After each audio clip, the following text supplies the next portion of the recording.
I met Rick about 10 years ago, and we discovered that we had a lot of interests that we shared, such as travel and checking out new places or mysterious places. That's right. Most of the time we're together, we're digging under rocks or, going caving and coming up with different things that we can push ourselves to see and explore new things, with both a passion really for ancient histories and treasure and, all those sort of things.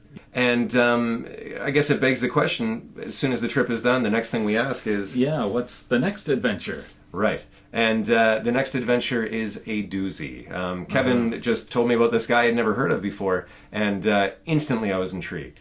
Yeah, Forrest Fenn, very interesting guy. He has a history of archaeology. He has his own archaeological dig, digging up native ruins in New Mexico, as well as he was a fighter pilot in the Vietnam War and made his millions selling art. But the most interesting thing that this guy did is he decided to hide a treasure. He loves stories like Indiana Jones, and he took a box of gold and jewels and other ancient artifacts, and he hid it somewhere in the mountains. The clue is it's hidden in the mountains north of Santa Fe. So obviously that's a massive search area, and we needed to narrow it down a little bit. What Forrest Fenn did is he actually wrote a book, his memoirs, called Thrill of the Chase. And in that book, there's a series of stories and also a specific poem. And my girlfriend actually treated me to a gift of a copy of that book. Yeah. Not the easiest book to find. Yeah, there's only, I think, 1,000 copies of this book, so it's hard to get a hold of. The other thing is that he's got a poem, and the poem has clues on how to find the treasure. The poem is actually a map in a way. It's a cryptic poem. I believe it contains 9 specific clues. Begin it where warm waters halt, and take it in the canyon down. Not far, but too far to walk. Put in below the home of Brown. From there it's no place for the meek. The end is ever drawing nigh. There'll be no paddle up your creek, just heavy loads and water high. If you've been wise and found the blaze, look quickly down your quest to cease. But tarry scant with marvel gaze, just take the chest and go in peace. But the book, it's got some interesting hints if you know how to read it the right way. So Kevin and I started doing crazy amounts of research, poring over this book over and over again. And I noticed one thing that kind of stood out as a little bit strange. The book it's filled with a bunch of different drawings. And one of the drawings is initialed. None of the other drawings, are. So based on that, we tried to take a closer look at that drawing. I pointed out to Kevin. Yeah, Kevin, I remember that. Yeah. He borrowed the book. He took it home. I kind of took the book and was looking at it upside down and examining it really closely. I found something really interesting hidden in one spot of the image. It looks like there are some words written. And it looks like it says "Fly Taus." Maybe it's our minds playing tricks on us, but we're both pretty sure that that's a deliberate move. Doesn't look like it quite belongs there. Right. So based on that, we decided to narrow our search area down to Taos in New Mexico. Now, we have tried to email Forrest Fenn because on this book, it actually has his email address. But obviously he's a busy guy. And I'm sure he gets 1,000 emails a day. Yeah, I haven't had a lot of luck there. But we do think that the key to interpreting the clues in the poem is to get inside Forrest's head, to really understand who the man is, think like Forrest. And I think the key to that is understanding his memoirs. The chapter that sticks out to me is Tea with Olga. I think that was a very special event in his life. And I think that where he hid the treasure is a place that's certainly special to him. I think there's something hidden in there about his archaeological exploits, or maybe his personal hobbies like fishing. I'm gonna find something. I'm sure we can glean a little more information out of the book. And once we get to this area, I think things are gonna come together. We bought our plane tickets. We're putting our money where our mouth is. We're ready. That's it. We land tomorrow, and we can't wait to get our feet on the ground. Yeah, stay tuned for the adventure.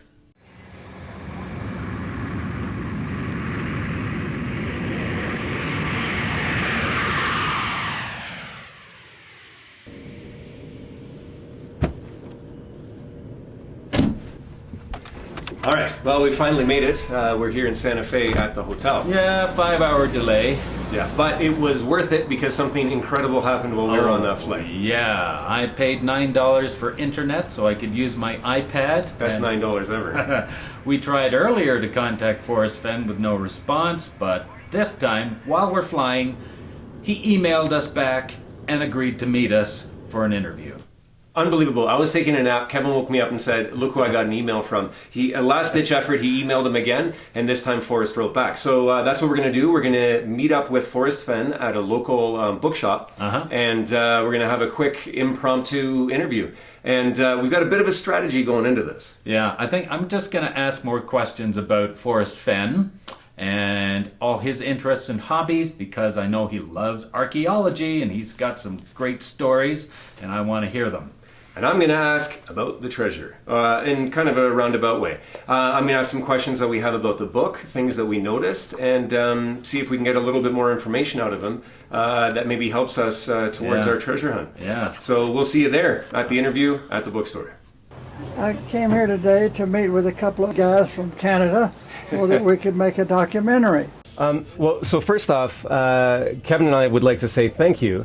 The whole reason that we planned this trip and we came down here to New Mexico, we're having a great time so far, was because of your book and obviously the treasure hunt and the poem. My pleasure, sir. Having gone through the book, of those drawings, I notice only one of them has initials beside it. That's the one with the airplane diving? Yes. So those drawings, they aren't all done by the same artist? There's different artists who contributed? That one. Except that one. He's the one that's different. Okay.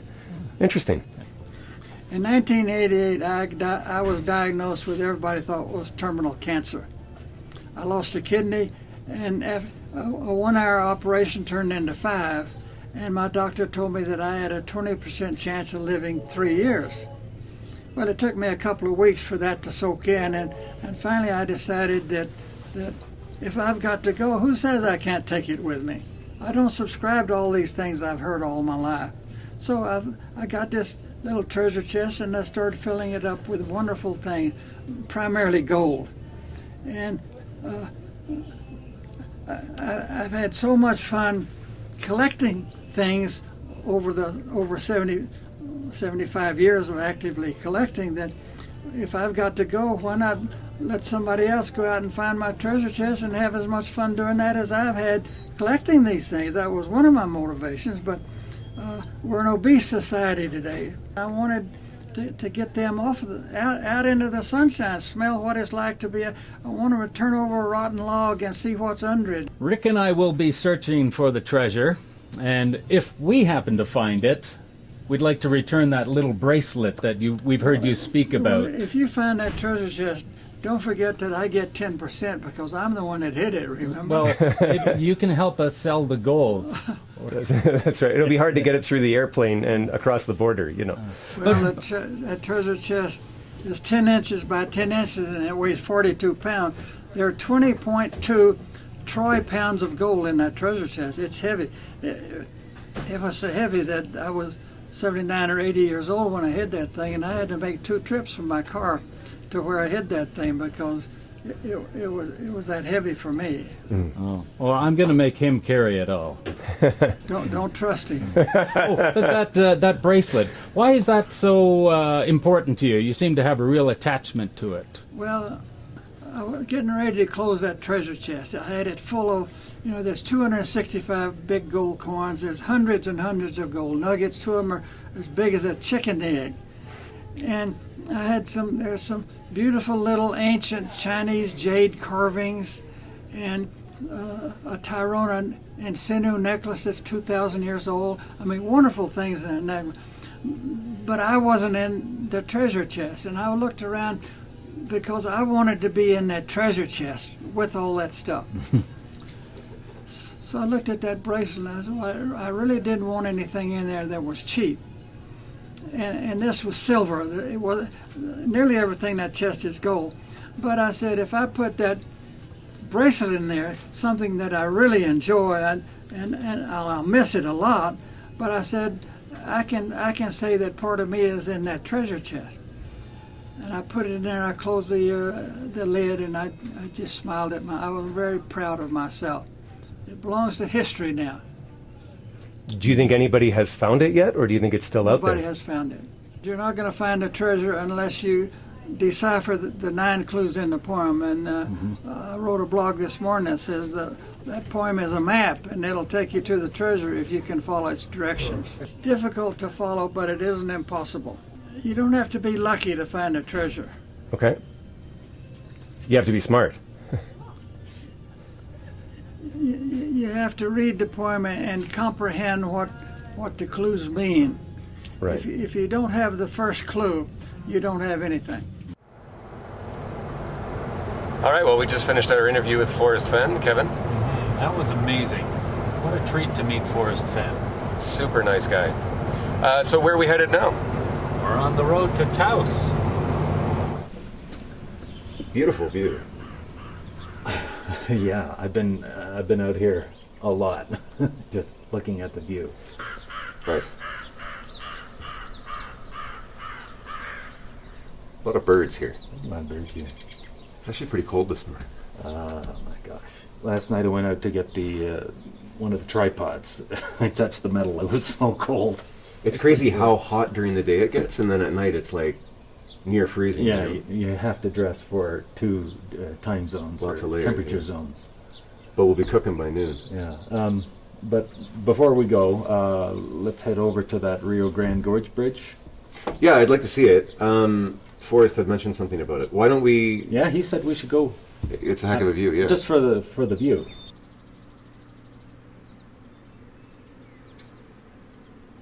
Well, Forrest was right. That's a serious view. Yeah. But this isn't the bridge that I want to start the treasure hunt on. It's the Taos Junction Bridge. It's nearby, and let's go there next.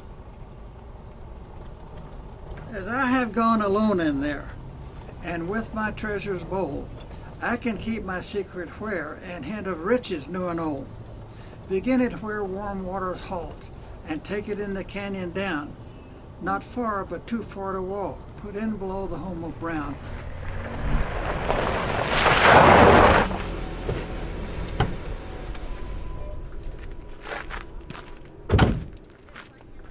I know you love fishing. My father, he used to take the whole family way up in the woods, and he always wanted to find the fishing hole that nobody had been to. What are some of your favorite fishing areas in New Mexico? The Pecos River is a wonderful little fishing stream. But if you get up into northern New Mexico, in the trees and the hills, then there's lots of little streams, and all of them have fish in it. I was a professional fishing guide at age 13. This is the Taos Junction Bridge. I believe this is where warm waters halt, for a very specific reason. Now, Forrest Fenn is an avid fisherman. New Mexico is the only state whose regulations, fishing regulations, indicate fishing waters as warm waters. Now, special trout waters are above Taos Junction Bridge, and warm waters are below.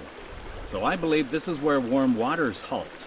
We're right about here. This is the Taos Junction Bridge, and I want us to get down here. This is the Arroyo Hondo Canyon, and I think that's where we need to go do some searching. Okay, Rick. Hondo Canyon is just a few miles or so below the Taos Junction Bridge, which makes it not far, but too far to walk. And just before we get there, I want to pull over and show you a spot alongside the Rio Grande that I believe is the home of Brown, which makes Hondo Canyon the spot to put in. We are just about to enter Hondo Canyon, and I think this is the home of Brown. Massive amounts of brown rock. In ancient times, the Puebloans would scrape the patina off these rocks to use it in their pottery and artwork.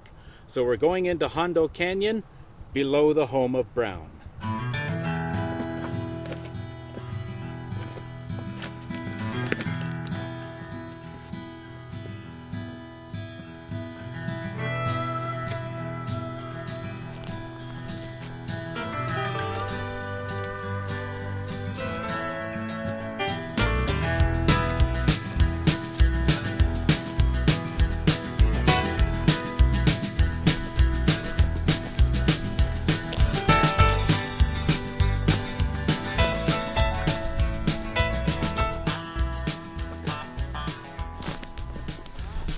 Well, there will be no paddle up your creek. This is a dry riverbed. As you can see, just heavy loads and water high at the top. Is there water there? Let's go find out.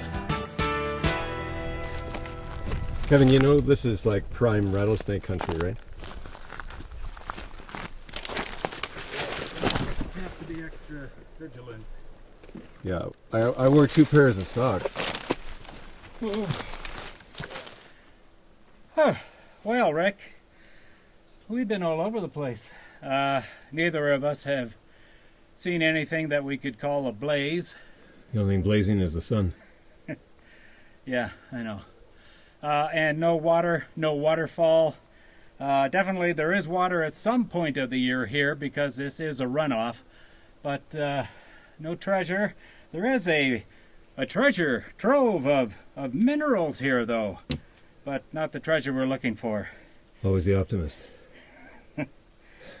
I think we're done for our hike today. Let's try your idea tomorrow.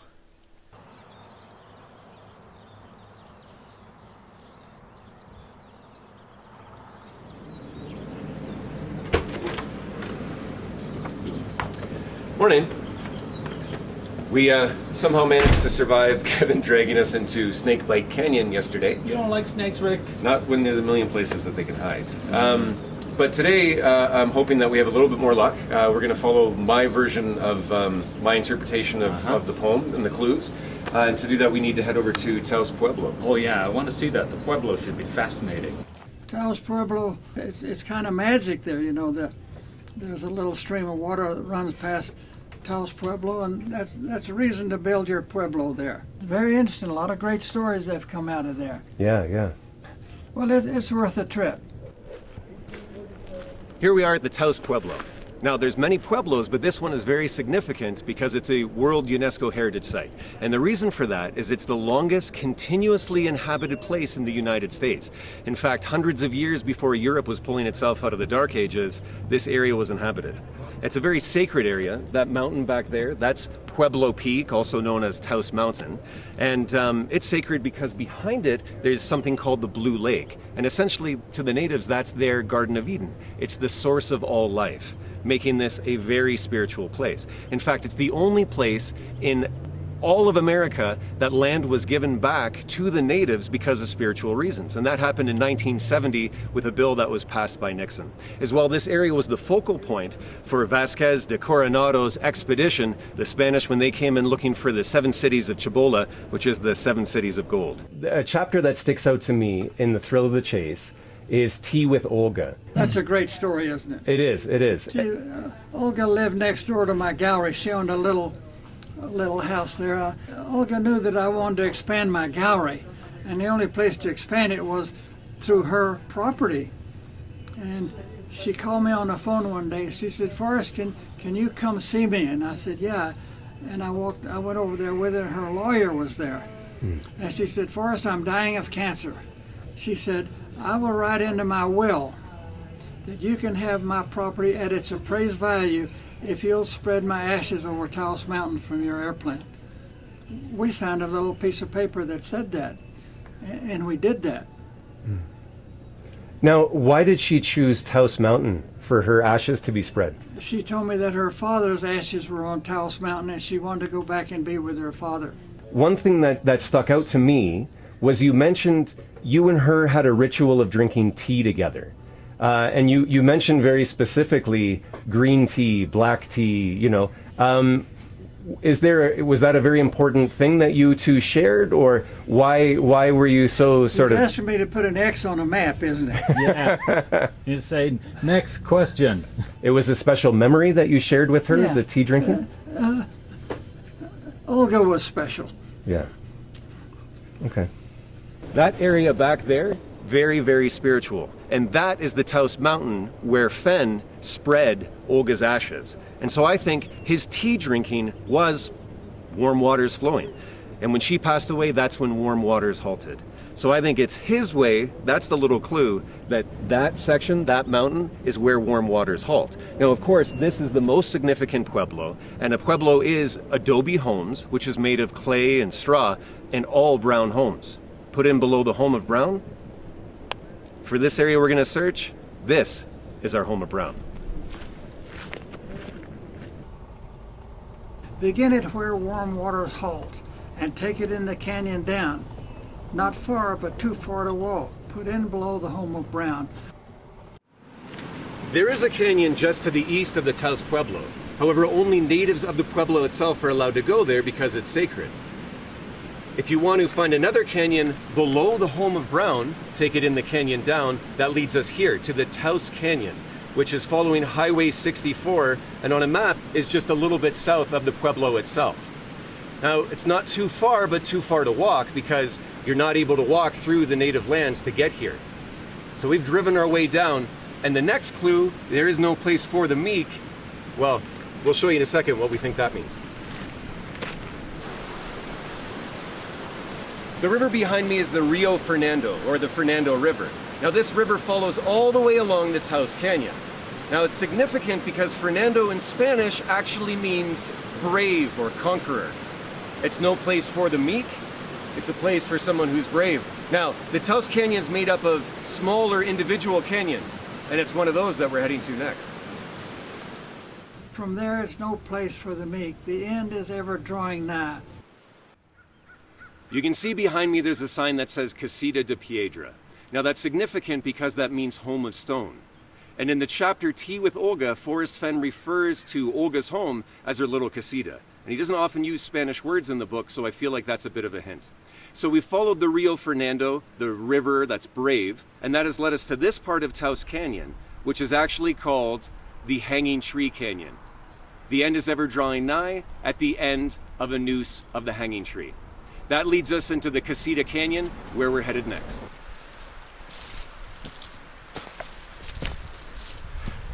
In this canyon, there should be a creek that we're looking for. There'll be no paddle up your creek, just heavy loads and water high. We're following this stream up the canyon. We can see that there's this small creek that runs up the canyon. It forks right and left. If we stay to the right, that'll bring us right into Casita Canyon. Now, the clue is there is no paddle up your creek. Obviously, it's flowing downhill and it's very small, so you wouldn't be able to row up here.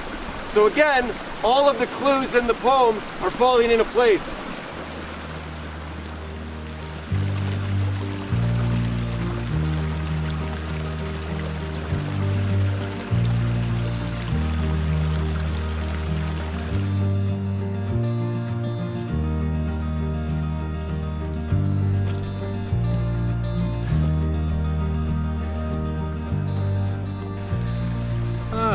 Okay, I guess we better be careful now.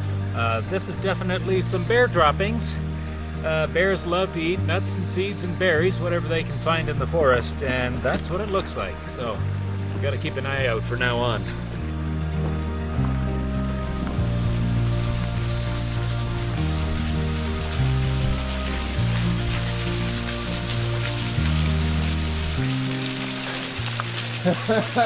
That is a waterfall, Kevin. Not a very big one, but that's a waterfall. And I'm willing to bet if Fenn hid the treasure at the top of Casita Canyon, he hid it up here. Rocky outcropping, heavy loads, water high. This could be it. It could actually be here.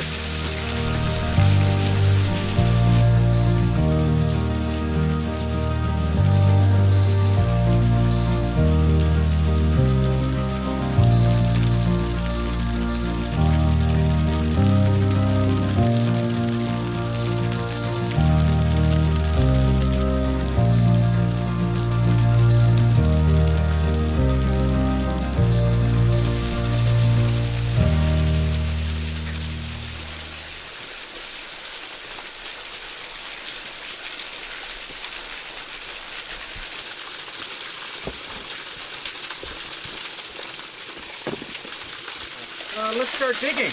Let's turn over some rocks. I'm sure it's got to be here somewhere. If you've been wise and found the blaze, look quickly down your quest to cease. But tarry scant with marvel gaze, just take the chest and go in peace.